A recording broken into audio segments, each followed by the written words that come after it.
Good morning mga kapatid. Tayo ay dadako na sa pinaka-importanting parte kung bakit tayo nagtitipon tuwing araw ng linggo. Ito ay walang iba kundi parangaral o pakikinig ng salita ng Diyos. Maplan, I hope na huwag kayong maging comfortable sa pakikinig. Strive na makuha natin yung mga truths na bibigay sa atin ng Panginoon ngayong araw. So, let us pray first mga kapatid. Pag-ibigin ng awat biyaya sa ating Panginoon. Ang aming Diyos, banal na nasa langit, Panginoon, salamat o Diyos sa umagang ito, sa panibagong araw, sa panibagong buhay, panibagong hininga, lakas, Panginoon, na inyong patuloy na pinapahiram sa amin, Panginoon, sa buhay na ito, na inyong kaloob sa amin. Salamat, Panginoon, sa linggong ito, na kami ay malaya, na nakabibigay ng papurit, pagsambat, pasasalamat sa iyo, Panginoon. Salamat, O Diyos, sa isang linggong nagdaan, ng iyong pag-iingat, ng iyong providence, Panginoon. Walang anumang nangyari sa amin, hindi kami nagutom, Panginoon. Sa mga bagay na yan ay nararapat ka ng pasalamatan. But patuloy kang dapat purihin, Panginoon, namin dahil sa kaligtasan na iyong pinagkaloob sa amin. Kaya, O Diyos, sa aming paglapit sa inyo sa umagang ito, we ask yung kapatawaran ng aming mga nagawang kasalanan at ibaba niyo po kami sa iyong paanan, nilisin niyo kami sa iyong harapan. At patuloy, Lord, na as we come before your word, ay patnubayan kami ng banal na Espiritu na maintindihan namin ang iyong mga salita at patuloy na bigyan niyo kami ng pananampalataya, Panginoon, na ang iyong mga salita ang iyahayag, Panginoon. Gamitin mo lang ako bilang iyong mensahero at feel, Panginoon, all the inadequacies that I have, Panginoon, bilang inyong lingkod. Patuloy, Panginoon, na ganun din sa mga makikinig, they listen, Panginoon, expositionally, Panginoon. Patuloy, Lord, sa aming gawain na ito ngayong umaga, walang ibang maitaas at maliwalhati, kundi yung dakilang pangalan lang po, Panginoon. Sa inay pinagkakatiwalang lahat, Ama, sa pangalan na aming Panginoon Jesus. Amen. Mga kapatid, tayo ay nasa huling linggo na ngayong buwan ng Mayo at papatapos na ang panahon ng tag-init at nararamdaman na natin ito o ang summer season at paparating naman ang tag-ulan o rainy season. In fact, umuulan na nga. Marami ang nananabik na umulan upang maibsan na yung init na ating nararanasan. Ngunit kapag dumating naman ang tag-ulan, tag-init naman ang hinahanap ng marami. Malaki naman kasi ang pakinabang ng ulan para sa atin. Nariyan na nga sa atin na maibsan yung init na ating nararanasan. At may mga pakinabang din ito sa mga nagtatanim, sa mga nagsasaka, sa kanilang mga paninim. And especially, malaki ang pakinabang nito sa mga indigenous people na hindi abot ng surface water. Malaki ang pakinabang sa kanila ng ulan. Malaki ang nabibigay na pakinabang ng ulan sa atin, specifically yung libreng tubig na bumabagsak mula sa itaas. Dahil ang tubig ang pinakakailangan ng tao para sa ay mabuhay. In fact, kaya mo nga mabuhay na meron ka lang tubig kaysa pagkain, rather pagkain kaysa tubig. At kung magtatanong ka sa mga nagbabayad ng bills, kung anong mas importante, tubig ba o kuryente, malamang ang sasabihin nila ay tubig ang importante. Hindi na baling walang kuryente. Basta mayroong tubig, kaysa mayroong kang kuryente, wala ka namang tubig. Ito ay pagpapakita kung gaano kahalaga ang tubig sa ating mga buhay. Kaya nga mga kapatid, tubig ang ginamit na analohiya ng Panginoong Hesus o paghahalin tulad sa Ebanghelyo sa Book of John na ating pag-aaralan ngayong umaga. Sa kanilang tagpo ng babaeng Samaritano sa kanyang paayaya ng Ebanghelyo na higit sa tubig o ano pa mang pangangailangan ng tao ay buhay na walang hanggan at kaligtasan ng kaluluwa ang higit na pinakakailangan ng tao. Kaya anyayahan ko kayo na buksan nyo ang inyong mga Bible sa Book of John. John chapter 4, verse 7 to 14. Kung na lamang po ang babasa, sundan nyo na lamang ng inyong mga mata. John chapter 4, verse 7 to 14. But for the sake of context, ay babasahin po natin ito mula verse 1 up to verse 26. And I will read it in English Standard Version. This is the word of God, verse 1. Now when Jesus learned that the Pharisees had heard that Jesus was making in baptizing more disciples than John. Although Jesus himself did not baptize, but only his disciple, he left Judea and departed again for Galilee. And he had to pass through Samaria, so he came to a town of Samaria called Sychar, near the field that Jacob had given to his son Joseph. Jacob's well was there, so Jesus, wearied as he was from his journey, was sitting beside the well. It was about the 6th hour. Verse 7, a woman from Samaria came to draw water. Jesus said to her, "Give me a drink," for his disciples had gone away into the city to buy food. The Samaritan woman said to him, "How is it that you, a Jew, ask for a drink for me, a woman of Samaria? For Jews have no dealings with Samaritans." Jesus answered her, "If you knew the gift of God, and who is it that is saying to you, 'Give me a drink,' you would have asked him, and he would have given you living water."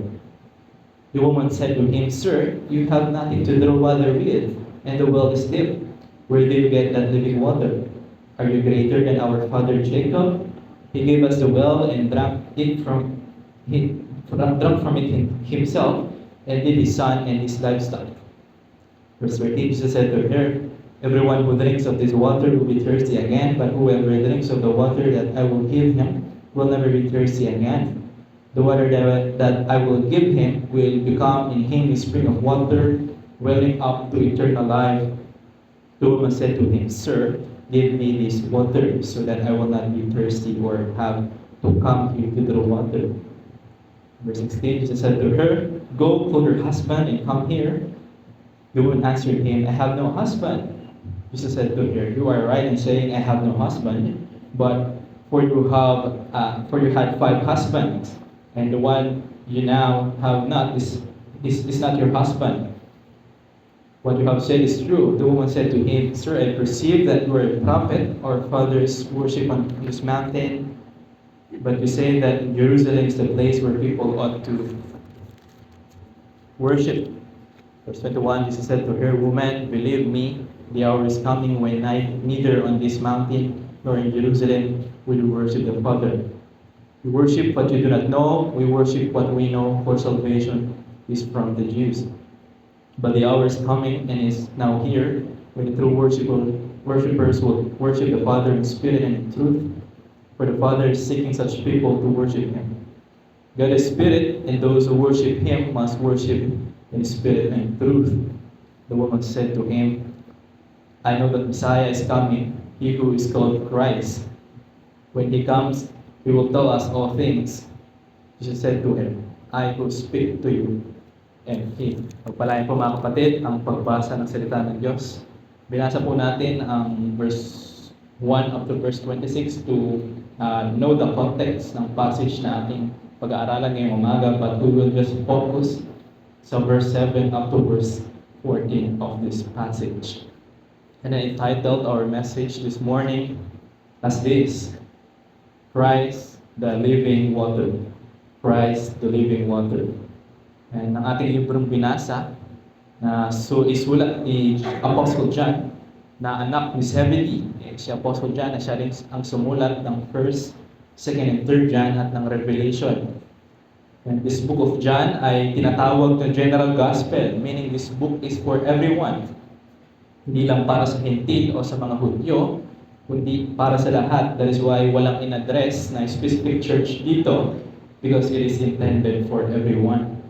And ang tema and ang purpose ng book of John ay sinabi na mismo ni Apostle John in John chapter 20 verse 31. Sabi ni Apostle John, the theme of this book, these are written so that you may believe that Jesus is the Christ, the Son of God, and that by believing you may have life in His name. So above any stories sa book of John, sa book na ito, ang pinaka-purpose ng book na ito ay i-portray si Christ o i-highlight si Christ as the Messiah bilang tagapagligtas at bilang anak ng Diyos. At sa ating passage, here in chapter 4 na ating binasa, since ito ay narrative, tingnan muna natin kung sino at ano ang mga nakapaloob sa passage na ito. Tingnan muna natin yung background para magkaroon tayo ng clear picture sa ating mga isipan ng passage na ito. And nag-umpisa nga itong chapter 4 sa pag-alis nila Christ sa Judea at papunta sa Galilee dahil sa gulo na pwede mangyari if sila Christ ay mag-i-stay pa sa Judea because of the Pharisees na ating nabasa. At dahil sila Christ ay nagmamadali sa pag-alis dahil sa conflict na pwede mangyari pag nagtagpo sila ng mga Pariseo, ay kinakailangan niyang dumaan. So verse 4 sabi niyan, He had to pass. He had to pass through Samaria, sa lugar na pinagigitnaan ng rehiyon ng Galilea at ng Judea, which is ang Samaria, ay yung pinagigitnaan ng rehiyon. At dahil ang rehiyon ng Galilea ay nasa norte, at ang region ng Judea ay nasa south o nasa timog, kung didiretsuhin mo lang ang papunta sa animang dalawang rehiyon, ay madali ka makakapunta. Ngunit kailangan ka munang dumaan sa rehiyon ng Samaria na hindi mo gustong daanan kung isa kang Hudyo sa mga panahon nila. Mas lilinawin pa natin maya-maya. At nung si Christ ay nakarating na sa rehiyon ng Samaria, specifically sa bahay ng Sychar, ay hindi niya pa kasama ang kanyang mga alagad dahil pinabili niya ito ng pagkain. By the way, ang geographical settings nitong Samaria, kapag pupunta ka sa lugar na ito, nung panahon nila, ay hindi lang flat walk ang kailangan mong gawin dito na lakad, but incline, pataas na lakad sa rough road ang kailangan mong gawin. That is why in verse 5 to 6, makikita natin na si Christ ay pumunta sa isang balon, which is the Jacob's Well. And notice, yung description sa kanya ni Apostle John sa verse 6, si Christ ay weary, pagod. And yung word na weary dito, meaning yan is to the point of exhaustion and sweat. So pagod na pagod at pawis na pawis. And he is sitting, nakaupo sa tabi ng balon dahil pagod. And about the 6th hour of the day. Noong panahon nila, nag-uumpisa palang tumakbo ang oras kapag sumikit na ang araw sa umaga. So itong 6th hour of the day na ito, sa madaling salita, kung ating bibilangin kung sumisikat ang araw sa ika-6, 6 a.m., malamang ito ay tanghaling tapat, 12 a.m. So just imagine, sa isang matarik na paglalakad sa mabatong sahig, sa katanghalian tapat, tirik ang araw, walang man lang payong, pagod, pawis na pawis. No wonder si Christ ay kailangan pumunta sa isang balon upang uminom. Mga kapatid, kung ating titignan, dito talaga tayo hahanga kay Christ sa kanyang commitment sa kanyang humanity. Yung hardship na kailangan niyang i-endure for the sake ng kanyang mission. Pwede niya namang utusan yung ulap na silungan siya sa kanyang paglalakad. Pwede siyang sumakay, utusan niya yung pamilyo. Kaya niyang utusan yung tubig na pumunta na lang sa kanya. But no, Christ humbled himself sa isang magandang layunin. And what is that purpose na makikita natin dito? And that purpose is to evangelize this woman. In verse 7, dito nakikita na natin yung tagpo sa pagitan ni Christ at ng babaeng Samaritanong ito. At bigyan natin pansin ang karakter kung paano siya pinakilala ni John, itong nakatagpo ni Christ sa balon na ito. Una natin makikita, of course, isa siyang babae kung paano siya dinescribe ni John. At isa siyang babaeng Samaritano. At noon, pag sinabing Samaritans, sila yung mga mixed breed ng Jews, ng mga Hudyo at ng mga Hintil.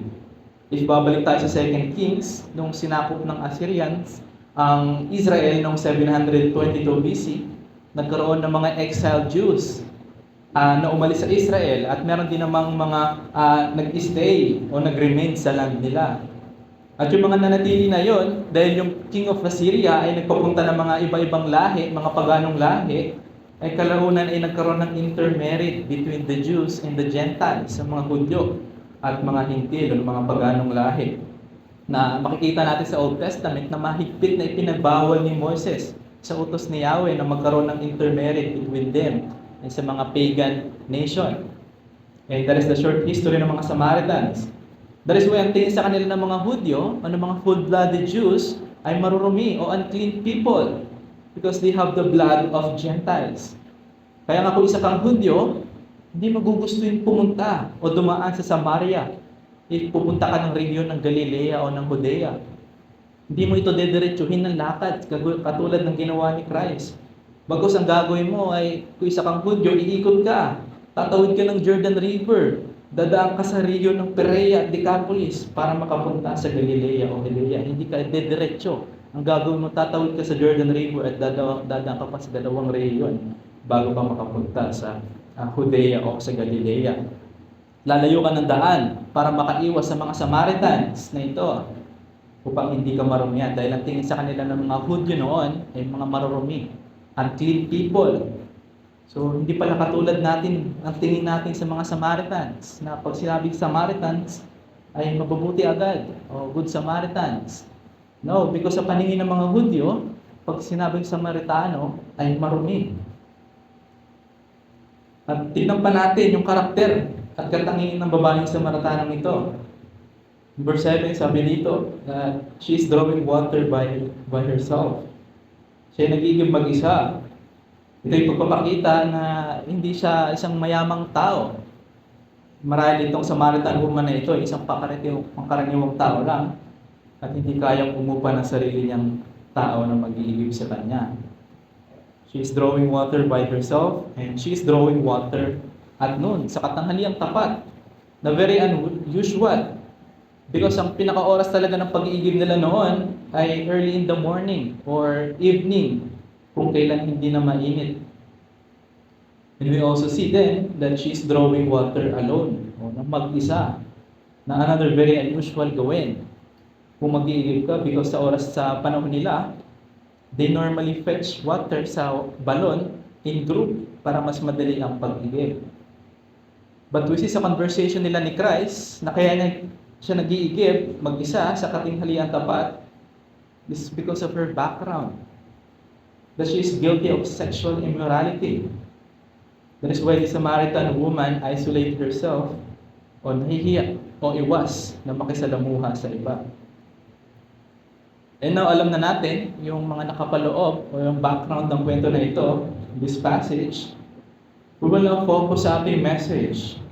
And again, ang pag-uusap between Jesus and this Samaritan woman ay nag-umpisa when Jesus asked for water dahil siya ay nauuhaw at pagod sa kanyang paglalakbay.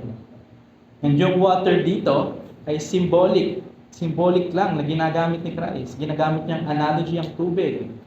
Sa gospel, given the situation na siya ay uhaw, ganun din marahil ang Samaritan woman na ito, kaya siya magigil. So Jesus gave the analogy of water because there's a thirst for it. And a thirst for water indicate that there's a need for it. And speaking of needs, Jesus knows exactly what it feels to be thirsty. Still, He knows exactly what is our truest need in this life. Mga kapatid, na higit sa anumang pangangailangan ng tao, buhay na walang hanggan at kaligtasan ng kaluluwa ang higit na pinakakailangan ng tao. At dito ko rin kinuha ang ating mensahe ngayong umaga. And our message this morning is this: ang temporal nating pangangailangan ay dapat mag-udyok sa atin na makita ang ating tunay at eternal na pangangailangan. Buhay na walang hanggan at kaligtasan ng kaluluwa na matatamo kay Kristo, ang tubig na nagbibigay buhay. Again, ang temporal nating pangangailangan ay dapat mag-udyok sa atin na makita ang ating tunay at eternal na pangangailangan. Buhay na walang hanggan at kaligtasan ng kaluluwa na matatamo kay Kristo, ang tubig na nagbibigay buhay. Meron lang tayong dalawang bagay na bibigyan natin pansin sa ating passage na binasa. At maikli lang po ito. Unang bagay ay ang paanyaya ng Ebanghelyo. Makikita natin sa verse 7 up to verse 10. At pangalawang bagay, ang Ebanghelyong higit sa lahat ng pangangailangan. From verse 11 to verse 14. Unang bagay, paanyaya ng Ebanghelyo. Verse 7, sabi dito, a woman from Samaria came to draw water. Jesus said to her, give me a drink. Dito makikita natin kung Paano naging necessary yung sacrifice ni Christ? Yung weariness, yung kapaguran na meron siya, na niloob niya, ay gagawin niya palang way para mag-open ng conversation to evangelize the Samaritan woman. That is why si Christ ay nag-umpisa by saying, "Give me a drink." Nag-request sa kanya si Christ, hindi na lang basta makainom, but to open a conversation to evangelize the Samaritan woman. Dahil alam natin na si Christ ay pinilalanan niya na ito, mga bagay na ito, beforehand pa lang, bago sila magkita. So with the right time, in the right place, in event, and with the right question, Christ did all things necessary to save the soul of the Samaritan woman that has been ordained before the foundation of the world. And in verse 9, kita natin, sabi dito, the Samaritan woman said to him, "How is it that you, a Jew, ask for a drink for me, a woman of Samaria?" Here in verse 9, you see yung reply ng Samaritan woman na ito. She knows na meron talagang conflict between Jews and Samaritans. And notice yung word na nakaparenthesis dyan sa mga Bible nyo. Ang sabi dyan is, "For the Jews have no dealings with Samaritans." For the Jews had no dealings with Samaritans. Yung word na dealing dyan, sa Greek word, ibig sabihin ay subkaromai. Ibig sabihin, subkaromai, meaning to use together, to use with anyone, or to associate with. At ito ay tumutukoy sa mga kagamitan. Specifically yung utensils. Sa madaling salita ay ganito. For the Jews do not use the same things Samaritans use. Di nila ginagamit yung mga bagay na ginagamit ng mga Samaritano. Because they believe the Samaritan is unclean people. But we see in verse 10, yung invitation ni Christ ng gospel. Sabi sa verse 10, Jesus answered her, "If you knew the gift of God, and who is it that is saying to you, 'Give me a drink,' you would have asked him, and he would have given you living water." Here we see sa invitation ni Christ sa gospel. At may makikita tayong dalawang bagay sa invitation ni Christ sa gospel. Sabi ni Christ, ang gospel is free. It is free, and this can be obtained just by asking. Sabi ni Christ, if you knew the gift of God. Yung word na gift dito, sa Greek, ay dorean, meaning ay free. Ang madaling salita, gift of God talaga, yung gustong itukoy dito ni Apostle John. The gospel is free. Wala itong charge. Hindi mo ito kailangang pagtrabahuhan. This can be obtained by asking.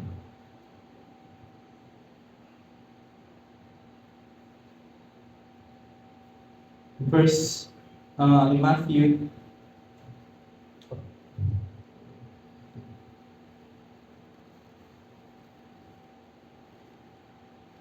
sorry. And second thing na makikita natin, this could be obtained just by asking. Matthew chapter 7, verse 7, sabi ni Christ, "Ask and it will be given to you.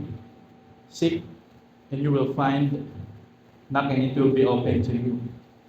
Then James chapter 4, verse 2, "You desire and do not have, so you murder. You covet and cannot obtain, so you find and quarrel. You do not have because you do not ask." So it can be obtained just by asking. Kung dito si Christ, ipinakita kung ano ang tunay na ebanghelyo ng Panginoon sa analihiya ng tubig. Ang totoong mabuting balita ay walang bayad. Hindi ito nakabase kung anong lahi mo at pagkatao mo. Hindi mo ito kailangang pagtrabahuhan dahil ito'y regalo ng Diyos. Ang buhay na walang hanggan ay regalo ng Diyos. at makakamit lang sa pamamagitan ng pananampalataya o ng paghingi. Kaya ang hamon sa atin ang passage na ito, sa ating mga mananampalataya, ay maging paalala nawa ito sa atin na ang ating kaligtasan ay regalo ng Diyos. Dahil ang regalong kaligtasan na meron tayo na natamo natin sa pamamagitan lamang ng pananampalataya ay inahilit tulad sa tubig na nagbibigay buhay. Bilang mga Kristiyano, namuhay nawa tayo na nakikita, na napawi na ang anumang uhaw natin sa mundong ito. Itong hamon sa atin dahil ang regalong kaligtasan na meron tayo na natamo sa pamamagitan lang ng pananampalataya ay inihalin tulad sa tubig na nagbibigay buhay. Mamuhay nawa tayo na nakikita na may napawi na ang anumang uhaw natin sa mundong ito. Ito din ang hamon kung wala kang kay Kristo. Paanyaya sa iyo ay maunawaan mo na ang kaligtasan ay regalo ng Diyos. Ito ay libre at hindi natin kailangang pagtrabahuhan. Ito ay makakamit lang sa pamamagitan ng paghingi sa madaling salita, sa pananampalataya sa Diyos. Kahit hingin mo ito sa Diyos, ito ang hamon sa iyo. May buong pagtitiwala at makakaasa kang ito yung pagkakaloob sa iyo ng Diyos. Pangalawang bagay na ating titignan ay ang Ebanghelyong higit sa lahat ng pangangailangan. Ang Ebanghelyong higit sa lahat ng pangangailangan. Verse 11, sabi dito, the woman said to him, "Sir, you have nothing to draw water with, and the well is deep. Where do you get that living water?" Here makikita natin yung response ng Samaritan woman na ito, na parehas sa response ni Nicodemus in chapter 3, na literal ang response nila kay Christ. In chapter 3, akala ni Nicodemus, ang ibig sabihin ni Christ sa born again, ay kailangan mo uling ipanganak na literal sa iyong ina. Ay hindi na iiba sa response nitong Samaritan woman na ito.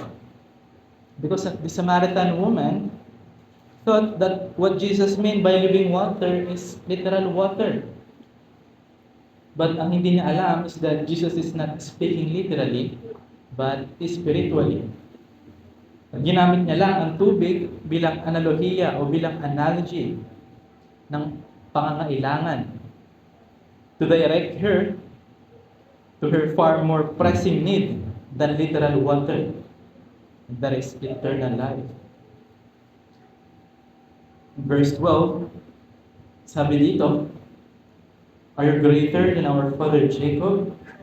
He gave us the well and drank from it himself, as did his son and his livestock." Sinabi ito ng Samaritan woman because for years ay sinusustain sila ng well na ito. But makikita natin in verse 30 to 14, mas binigyan linaw ni Christ ang sinabi niya.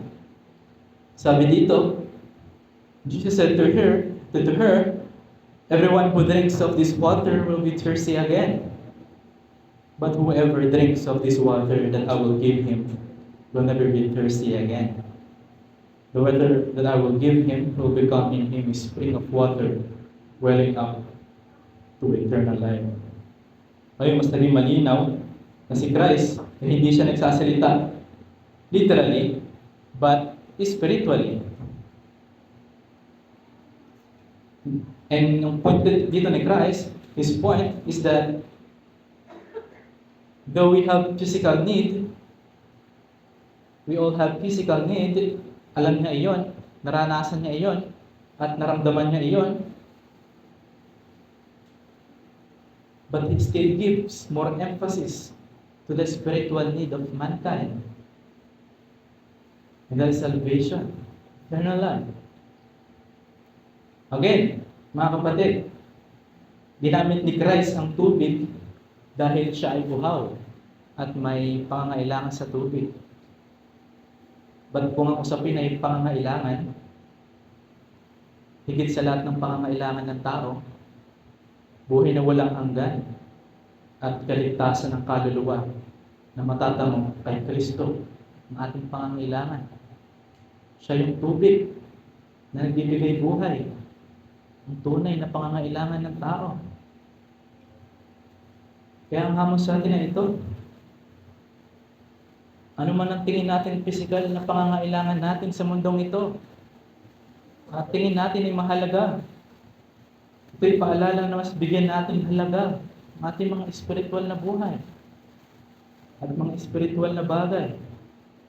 At hindi na lang ito usapin ng kaligtasan, but our whole spirituality, mga kapatid. Do we care more for our temporal physical body than our spiritual body?